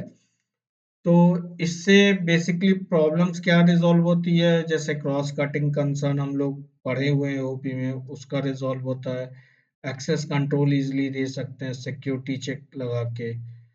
तो जैसे आपको चाहिए कि भाई मेन मेथड, जो भी मेथड कॉल कर रहे हैं, इस मेथड से पहले मेरा पर्टिकुलर ये चीज ऑपरेशन होना ही है, लॉगिन होना चाहिए, या उसका कहीं एंट्री हो, या कोई चेक लगाए, तो हम कैसे कर सकते हैं, तो वो चेक हम तभी कर सकते हैं, तो उस केस में हमें जो मेन क्लास, जो एक्चुअल क्लास है, उसको एक्सटेंड करके दूसरा क्लास बनाना होगा, और हम अपने चाइल्ड क्लास का एक्सेस दूसरे को देंगे ताकि हम प्ले कर सकें कंप्लीट उस पे। तो हमारी कॉल हमारी चाइल्ड प्रॉक्सी क्लास पे आएगी, प्रॉक्सी ऑब्जेक्ट पे आएगी, तब हम राउट कर सकते हैं उस कॉल को। स्प्रिंग में इसका बेस्ट एग्जांपल है आपका एओपी, एट ट्रांजेक्शनल आप लगाते हो, ये प्रॉक्सी टाइप का है, देखते नहीं हो सारा काम ये कर लेता आपकी, सेट ऑटो कमिट फॉल्स, ठीक है, और कमिट रोल बैक, सारी चीजें ये अपने आप कर लेता है ना, आपको कुछ करने नहीं देता। तो ये जो एनोटेशन बना दिया है, लेकिन बेसिकली क्या है, प्रॉक्सी डिजाइन पैटर्न पे। एक डिजाइन पैटर्न प्रॉक्सी है कि क्लाइंट को पता ही नहीं चलने देता कि एक्चुअल में क्या हो रहा है, और जेडीबीसी के ऊपर पूरा प्रॉक्सी इसने लिख दिया। जो एसक्यूएल जेडीबीसी है उसी के ऊपर तो प्रॉक्सी लिखा है ये स्प्रिंग ने। तो ये है स्प्रिंग की अपनी एक सिक्योरिटी भी आती है, वहां भी पूरा प्रॉक्सी डिजाइन पैटर्न यूज होता है। तो स्प्रिंग फ्रेमवर्क में ये दो प्लेसेस पे प्रॉक्सी डिजाइन पैटर्न ईओपी और स्प्रिंग सिक्योरिटी यहाँ पे यूज होता है। इसका अगर एग्जाम्पल देखोगे तो आप लोग को पहले भी बता चुका हूँ कि जैसे अकाउंट एक बनाया प्रॉक्सी करके, मान लो ये इंटरफेस है विड्रॉ और बैंक अकाउंट एक क्लास है। ठीक है, ये मेथड को कॉल एक्चुअल में ये मेथड कॉल होनी है, ऑब्जेक्टिव ही है। ठीक है, लेकिन इस मेथड को कॉल होने से पहले कुछ और काम हमें कराना है। लेट्स सपोज, और हम नहीं चाहते हैं कि एक्चुअल ऑब्जेक्ट इस क्लास का ऑब्जेक्ट को क्लाइंट को एक्सेस दे, क्योंकि ये बहुत क्रूशियल ऑब्जेक्ट है। तो हम इस केस में क्या करेंगे, दो तरह से प्रॉक्सी कर सकते हैं। एक स्टैटिक प्रॉक्सी जो मैं आपको दिखा रहा हूँ। तो हम क्लाइंट को के लिए बोलेंगे, जो क्लाइंट होगा कि क्लाइंट के लिए भाई हम क्या किए, इस अकाउंट क्लास इंटरफेस पे बैंक अकाउंट का ऑब्जेक्ट बनाए, इस बैंक अकाउंट का, और सिंपल यहाँ पे रख दिए। अब जो मेथड था विड्रॉ, जो सिग्नेचर था, वही चीज यहाँ पे रखे इस क्लास में, और अल्टीमेटली बैंक अकाउंट का विड्रॉ को यहाँ से कॉल किया। कॉल कर रहा है लेकिन उससे पहले कुछ काम किया, उसके बाद भी कुछ काम। तो क्लाइंट क्या करेगा, अब इसको डायरेक्ट करेगा, हम इसका एक्सेस ही नहीं देंगे क्लाइंट को। तो प्रॉक्सी डिजाइन पैटर्न ये हो गया, प्रॉक्सी कर दिए, ये स्टैटिक प्रॉक्सी। क्लाइंट जो है आपका बैंक अकाउंट प्रॉक्सी को कॉल किया और उसकी विड्रॉ को कॉल किया, अल्टीमेटली इसी विड्रॉ कॉल हो रही है ओरिजिनल ऑब्जेक्ट की, लेकिन वाया प्रॉक्सी हुई। तो इससे बेनिफिट क्या हुआ, बिफोर कॉलिंग दैट मेथड आपने कुछ काम किया, उसके बाद भी कुछ काम किया, कुछ सिक्योरिटी अप्लाई करनी है, कुछ और अप्लाई करना, वो सारे काम आप कर सकते हो। This is static proxy. Dynamic proxy जो है, प्रॉक्सी करके क्लास आती है, उसको यूज करके कर सकते हैं, जहाँ रिफ्लेक्शन यूज होता है। तो डायनेमिक प्रॉक्सी में बेसिकली इन्वोकेशन हैंडलर होता है रिफ्लेक्शन का, ये भी हम यूज कर सकते हैं। इसको यूज करके डायनेमिक प्रॉक्सी पूरा बनाते हैं। तो यहाँ पे जब इसको इम्प्लीमेंट करते हैं, इसकी इन्वोक करके मेथड होती है, जिसमें 3 पैरामीटर देते हैं। प्रॉक्सी किस मेथड को करना है, क्या आर्गुमेंट पास होगा, प्रॉक्सी ऑब्जेक्ट क्या होगा, किस मेथड को, और उसका आर्गुमेंट क्या पास होगा। तो इस रेफरेंस के थ्रू देखो, यहाँ रिफ्लेक्शन के थ्रू ही हम उसकी मेथड को, टारगेट जो है उसकी मेथड को कॉल करते हैं। तो बेसिकली देखो, बैंक अकाउंट जो हमारा था उसी का हमने एक यहाँ पे ऑब्जेक्ट बनाया। ठीक है, लेकिन क्लाइंट को ये लाइन ऑफ कोड देंगे, ये लाइन ऑफ कोड दी है कि प्रॉक्सी के थ्रू ये ऑब्जेक्ट देंगे, प्रॉक्सी ऑब्जेक्ट ये बना के देंगे, ना ही रियल ऑब्जेक्ट देंगे। ये ना देके ये देंगे प्रॉक्सी। तो इसको कैसे बनाएंगे कि प्रॉक्सी नाम का क्लास है, न्यू प्रॉक्सी इंस्टेंस हमें बनाना है, किस टाइप का, रियल अकाउंट टाइप का। यहाँ पे गेट क्लास कराएं रिफ्लेक्शन के थ्रू, या फिर जो रिफ्लेक्शन का मैंने क्लास डॉट फॉर्म नेम बताया उससे भी आप कर सकते हो, सिंपल सिंपल। यहाँ क्लास लोडर के थ्रू वो लोड होगा अकाउंट क्लास, ये स्पेसिफाई करता है पैरामीटर, और उसके बाद रियल अकाउंट का एक नया ऑब्जेक्ट बनाने के लिए बोलता है। तो ये बेसिकली प्रॉक्सी ऑब्जेक्ट बनाया रियल अकाउंट का, और अल्टीमेटली फिर विथड्रॉ मेथड को कॉल किया। तो यहाँ पे हम खुद से अपना क्लास बना लिए थे और उसको क्लाइंट को दिए विथड्रॉ मेथड कॉल करने के लिए। यहाँ पे क्या है, वाया रिफ्लेक्शन हमने पूरा लिखा कि भाई एक्चुअल ऑब्जेक्ट का हमें प्रॉक्सी ऑब्जेक्ट बनाना है, और उसके बाद प्रॉक्सी ऑब्जेक्ट इसको हम लोग एक्सेस देंगे क्लाइंट को, इसी को एक्सेस करो और विथड्रॉ को कॉल करेगा। तो यहाँ पे भी क्या होगा कि भाई जब विथड्रॉ कॉल होगा इस लाइन पे, तो ये इस कॉल होने से पहले आपकी क्या होगी, ये लाइन एग्जीक्यूट जरूर होगी, क्योंकि आपने यहाँ पे इन्वोक होने से पहले क्या वर्क होगा ये लिख दिया ओवरराइट करके। तो इसको अगर चलाता हूँ,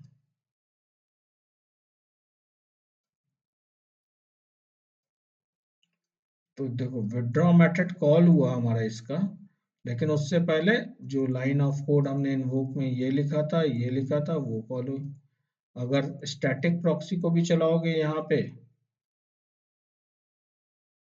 तो यहाँ पे वही चीज होगा, पहले ये कॉल हुई, ये कॉल हुई, तब उसके बीच में ये कॉल हुई। तो प्रॉक्सी डिजाइन पैटर्न का यही बेनिफिट होता है कि आपकी सिक्योरिटी इम्प्लीमेंट करनी हो, कुछ चीजें हाइड करनी हो क्लाइंट से, आप नहीं चाहते, आप अपना ही खुद पैरामीटर पूरा मॉडिफाई करना चाहते हो, रिक्वेस्ट को पूरा मॉडिफाई करना चाहते हो, ठीक है, इंटरप्ट करके, तो वो आप प्रॉक्सी डिजाइन पैटर्न के थ्रू कर सकते हो। ठीक है, तो नॉलेज के लिए ये रखो, कोई जरूरी नहीं एकदम घुसने का, फिर बता रहा हूँ इतना घुसने का जरूरत नहीं, मैं बहुत डीप में जाके आपको थोड़ा बता दे रहा हूँ, लेकिन इसके लिए इतना जरूरत नहीं, बस नॉलेज में हो प्रॉक्सी डिजाइन पैटर्न होता क्या है, स्प्रिंग में कहाँ यूज किया है, स्प्रिंग के कॉन्टेक्स्ट में जरूर याद रखो। ठीक है, आपको कोई बोलेगा नहीं बैठ के इम्प्लीमेंट करो, प्रोजेक्ट में जरूरत पड़ेगी तब जरूरत पड़ेगी। एक चेन ऑफ रिस्पॉन्सिबिलिटी होती है डिजाइन पैटर्न, आज लास्ट कर रहा हूँ डिजाइन पैटर्न का क्लास, इसलिए मैं ये छोटे छोटे करके है थोड़ा आइडिया दे रहा हूँ, आइडिया की तरह आप लोग को। चेन ऑफ रिस्पॉन्सिबिलिटी आप लोग देखे होंगे कि डॉट डॉट करके अभी तक मेथड को कॉल किए हो कई बार, जैसे रिस्पॉन्स डॉट एंटिटी करते हो, डॉट ओके करते हो, किए हो ना रेस्ट में। हेलो, हेलो, तो वहां पे जो वो ओके ओके करते हो और रिटर्न में देखते हो कि मल्टीपल ऑब्जेक्ट बनते हो इंटरनल, वो चेन ऑफ रिस्पॉन्सिबिलिटी का कॉन्सेप्ट है। वहाँ क्या करता है, मल्टीपल ऑब्जेक्ट प्रोसेस होता है, process a request without sender being aware which handler process the request. मतलब क्लाइंट को पता ही नहीं चलता कि एक्चुअल में कौन कौन सा मेथड प्रोसेस कर रहा है। ठीक है, तो वहाँ रिस्पॉन्स बॉडी बनाते हो, फिर रिस्पॉन्स स्टेटस भी सेट करते हो, अल्टीमेटली लास्ट में भेजता है, वो चेन ऑफ रिस्पॉन्सिबिलिटी हुआ। हम लोग और भी कई जगह करते हैं, जेपीए सब में भी करते हैं, डॉट डॉट लगा के मेथड कॉल करते हैं, तो ये चेन ऑफ रिस्पॉन्सिबिलिटी का एग्जांपल है।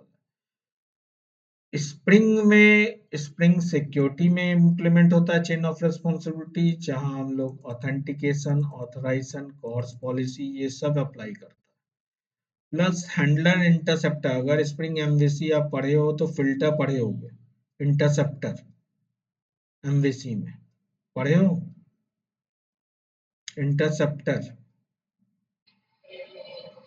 हम्म, तो वहां पे इंटरसेप्टर में देखोगे प्री है, पोस्ट है, मेथड सब होती है ना, तो pre process, post process method अगर इंटरसेप्ट होता है तो, या फिल्टर अगर पढ़े होगे तो उसमें ये होगा कि भाई रिक्वेस्ट आने से पहले क्या काम करो, रिक्वेस्ट जब रिटर्न रिस्पॉन्स जा रही है तब क्या काम करो, वो काम चेन ऑफ रिस्पॉन्सिबिलिटी का, एक चेन में रिस्पॉन्सिबिलिटी सबको डिवाइड की है कि रिक्वेस्ट के साथ भाई तुम ये काम करो, जब प्रोसेसिंग हो रहा है तुम ये काम करो, रिस्पॉन्स के साथ तुम ये काम करो, तो अलग अलग रिस्पॉन्सिबिलिटी डिफाइन की एक चेन में।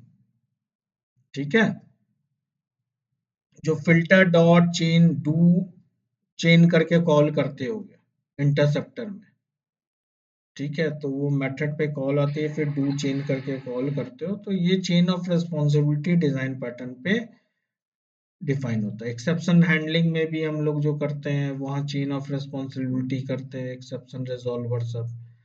बीन पोस्ट प्रोसेसर जो काम होता है आपकी स्प्रिंग आईओसी में, बीन पोस्ट प्रोसेसर का काम होता है, तो यहाँ भी कई बीन्स पे कई प्रोसेसिंग करते हैं, बिफोर एंड आफ्टर इनिशियलाइजेशन क्या क्या वर्क होता है कि बीन के इनिशियलाइज होने से पहले, बीन के इनिशियलाइज होने के बाद पूरी एक आपको लाइफ साइकिल बीन का पढ़ा बताया होगा स्प्रिंग में।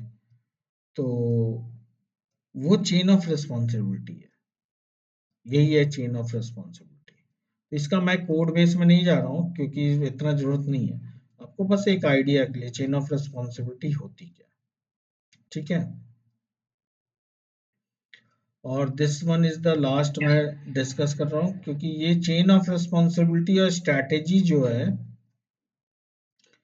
ये आपकी तीसरी बिहेवियरल डिजाइन पैटर्न की है, यहाँ की strategy and chain of responsibility, जहाँ पे दो ऑब्जेक्ट के बीच में कम्युनिकेशन कैसे होगा वो देखा जाता है। तो चेन ऑफ रिस्पॉन्सिबिलिटी में ये भी है। अब जैसे मान लो चेन ऑफ रिस्पॉन्सिबिलिटी का एक रियल टाइम और एग्जांपल आपको देता हूँ। जैसे बैंक जाते हो, एटीएम जाते हो, आप एटीएम मशीन में आप पैसे निकालने जाते हो ना, आप देते हो कि मुझे 5,500 निकालना है, तो वहां देख अंदर में कई तरह के नोट्स होंगे ना, 100 के भी होंगे, 50 के भी होंगे, 200 के भी होंगे, 500 के भी होंगे, होते हैं। तो वो कुछ कैलकुलेशन एल्गोरिथम लगाता है ना, अच्छा 5,550 रुपये निकालना है, तो वो क्या करेगा, कुछ कैलकुलेशन लगाएगा, 500 का यार 11 नोट निकालते हैं, 50 का एक नोट, ठीक, कैलकुलेशन किया एल्गोरिथम से, और उसके बाद पहले 500 का डिस्पैच किया, फिर रिस्पॉन्सिबिलिटी को डिलीवर किया दूसरे पे। ये भी है कि जब तक ये पूरे फुलफिल नहीं होगी तब तक, ऐसा तो नहीं ना आप 5,500 निकालोगे या 5,000 आप लेके चले आओगे, आपको तो 5,500 पूरा चाहिए, या 5,550 हम बोल रहा हूँ, 5,550 मान लो, तो 500 का 11 नोट तो लेके काम नहीं हो जाएगा, तो वो रिस्पॉन्सिबिलिटी फिर डिलीवर हुई 50 के ऊपर, उसने किया एल्गोरिथम ने, तो 50 का एक नोट भी निकाल के दिया, तो पूरी चेन ऑफ रिस्पॉन्सिबिलिटी चली कि हर का काम अलग अलग हुआ, और जब पूरा चेन चल जाएगा तभी फुल काम होगा। उसी तरह देखोगे जब आप रिटर्न करते हो रिस्पॉन्स उससे रेस्ट एपीआई से, तो वहां डॉट डॉट लगाते हो, तो ऐसा थोड़ी है, जब तक पूरा एग्जीक्यूशन नहीं हो जाता पूरा प्रोसेस नहीं होता। इंटरसेप्टर में पूरा एग्जीक्यूशन होना, हर की रिस्पॉन्सिबिलिटी डिवाइड किया, तो ऑब्जेक्ट्स आपस में कैसे बात करेंगे वो बिहेवियरल डिजाइन पैटर्न, ठीक है।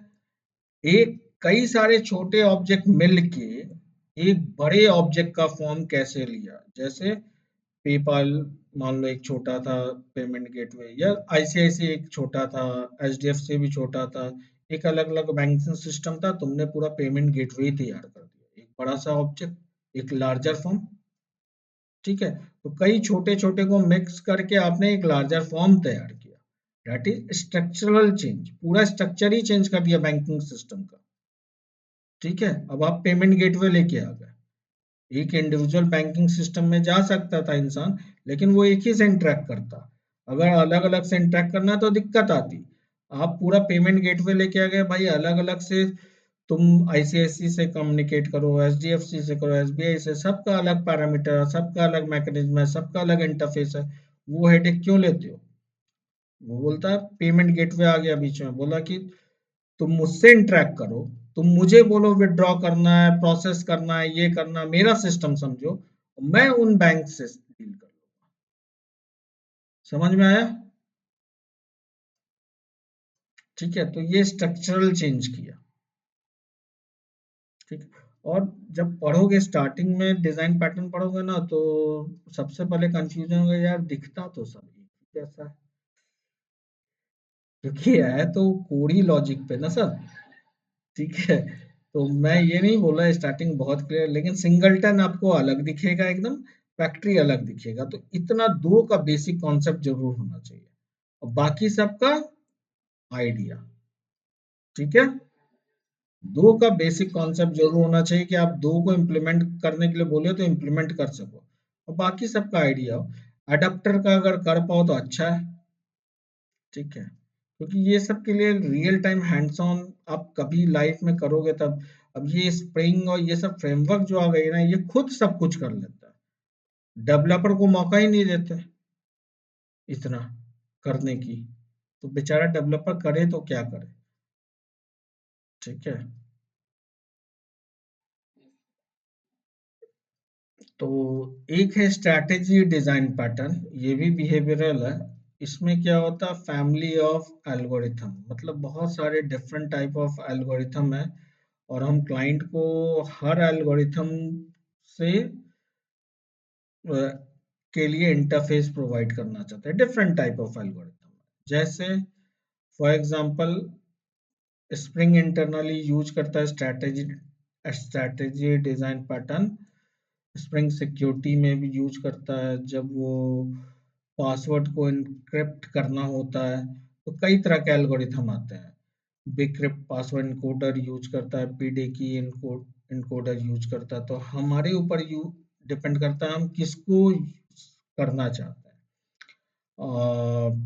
जब हमें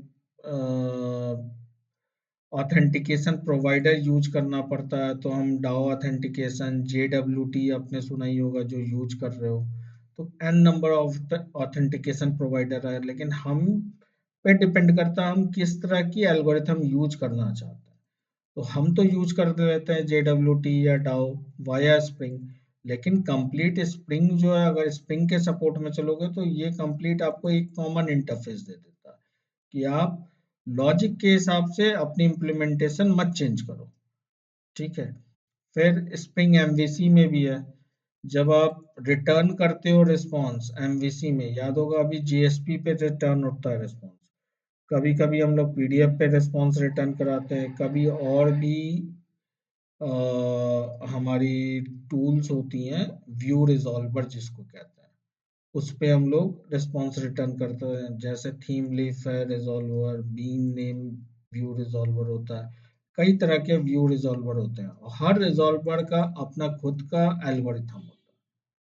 तो एक व्यू रिजॉल्वर जो हम लोग मैप करते हैं एक्सएमएल में, मैपिंग करते हैं या एनोटेशन बेस्ड मैपिंग करते हैं, तो उसमें किस तरह के रिजॉल्वर हम सपोर्ट करना चाहते हैं वो बता देते हैं, और वाया व्यू रिजॉल्वर वो सपोर्ट होने लगता है। तो एन नंबर ऑफ रिजॉल्वर को इसने सपोर्ट किया। तो ये चीज है स्ट्रैटेजी डिजाइन पैटर्न। यहाँ पे हैंडलर मैपिंग में भी होता था, जब यूआरएल हैंडल वो करता था spring, simple URL, request based URL, तो वो सबकी अलग अलग लॉजिक थी, लेकिन एक कॉमन हैंडलिंग मैकेनिज्म से वो काम कर लेता था। तो ये था स्ट्रैटेजी डिजाइन पैटर्न का कॉन्सेप्ट, कि अलग अलग एल्गोरिथम, आपके पास बहुत सारे एल्गोरिथम है। जैसे एक एग्जांपल लेता हूँ समझने के लिए, पासवर्ड, एक जनरल एग्जांपल, कि आपको पासवर्ड एनक्रिप्ट करना है। लेट्स सपोज यूजर आप साइन अप करा रहे हो और पासवर्ड एनक्रिप्ट करके डेटाबेस में रखना चाहते हो। तो राहुल ने क्या किया, एक अपना खुद का एल्गोरिथम कुछ लिख दिया, उसने शिफ्ट ऑपरेटर यूज करके लिखा कि पासवर्ड आएगा उसका करेक्टर को हम राइट शिफ्ट करके करेंगे। अभिषेक ने क्या किया, उसको लगा यार कुछ अलग UTF-8 में कन्वर्ट करेंगे, फिर और कुछ करेंगे, तो उसको इनक्रिप्ट करेंगे। तो उसको पता है इनक्रिप्ट करने का प्रोसेस, उसने कैसे इनक्रिप्ट किया, और सबका एक नया नया नाम दे दिया क्लास का, UTF इनकोडर, राहुल ने दे दिया शिफ्ट ऑपरेटर इनकोडर, किसी और बंदे ने कोई और इनकोडर बनाया। तो अब मेरे पास बहुत सारी इनकोडिंग लॉजिक हो गई। जब हम साइन अप कर रहा है मेरे सिस्टम में यूजर, तो मेरे पास तीनों का सपोर्ट है। अब मेरा मेरे ऊपर है मुझे कौन सा एल्गोरिथम अच्छा लगता है वो मैं अपना यूज करना चाहता हूँ। ठीक है, लेकिन कोई कॉमन इंटरफेस ऐसा होना चाहिए जिसके थ्रू चाहे मैं राहुल को भी यूज कर लूँ इजिली, मतलब पासवर्ड इनकोडर जो सिंपल वाला था, या फिर UTF-8 वाला था उसको भी यूज कर लूँ, कोई कॉमन इंटरफेस। तो वो स्ट्रैटेजी डिजाइन पैटर्न से पॉसिबल होता है ये चीज है। ठीक है। क्योंकि सबको अलग अलग करोगे तो फिर कल को चेंज करना हुआ, सबसे बड़ी प्रॉब्लम आती है चेंज करने में, तो पूरा कोड चेंज होता है। मिनिमम चेंजेज हो, तो इसलिए डिजाइन पैटर्न सब बना कि कल को आप दूसरा प्रोवाइडर लाना चाहो सारी चीजें तो आराम से मिनिमम चेंज सपोर्ट के साथ इजीली चेंज हो जाए। ठीक है, डिजाइन पैटर्न का ये बेनिफिट होता है। और डिजाइन पैटर्न का कोई हार्ड एंड फास्ट ऐसा नहीं होता है कि आप किस तरह से उसका इम्प्लीमेंट कर रहे हो, बस कॉन्सेप्ट पूरा अचीव होना चाहिए कि आपने अपना ही पूरा पैटर्न लिख दिया ऑब्जेक्ट क्रिएशन का तो वो फैक्ट्री हो गया। एब्स्ट्रैक्ट फैक्ट्री करके भी होता है। ये जो फैक्ट्री डिजाइन पैटर्न, बहुत सारे पैटर्न होते हैं, 20-25 होते हैं, तो मैंने तो आपको कुछ ही डिस्कस किया। यहाँ फैक्ट्री डिजाइन पैटर्न होता है, तो एक एग्जांपल एक एब्स्ट्रैक्ट फैक्ट्री करके भी आती है। जैसे मैंने रिपोजिटरी के लिए एक फैक्ट्री बना लिया क्लास, सर्विस के लिए एक फैक्ट्री क्लास बना लिया, कंट्रोलर के लिए भी एक फैक्ट्री क्लास बना लिया। इन सभी के टॉप पे जो कॉमन चीजें थी, मुझे और भी कॉमन, तीनों में कॉमन कुछ दिखा तो उसके लिए एब्स्ट्रैक्ट फैक्ट्री बनाई। ठीक है, तो एब्स्ट्रैक्ट फैक्ट्री बना सकते हैं। तो ऐसी भी चीजें आती हैं कि एब्स्ट्रैक्ट लेवल पे टॉप लेवल ऊपर हम चले गए एब्स्ट्रैक्ट फैक्ट्री में, कि एब्स्ट्रैक्ट फैक्ट्री के थ्रू पर्टिकुलर फैक्ट्री को गेट कर रहे हैं और फिर उस फैक्ट्री के थ्रू एक्चुअल क्लास की ऑब्जेक्ट को गेट कर रहे हैं। तो ये इसलिए मैं बोल रहा हूँ कि बहुत ज्यादा अपने दिमाग पे ये मत सोचना कि सर बता तो रहे हैं लेकिन उतना घुस नहीं रहा अच्छे से। तो इसमें कोई दिक्कत नहीं है, आपके लेवल पे अगर इतना नहीं घुस रहा है तो कोई दिक्कत नहीं है, लेकिन एक थोड़ा आइडिया होना चाहिए।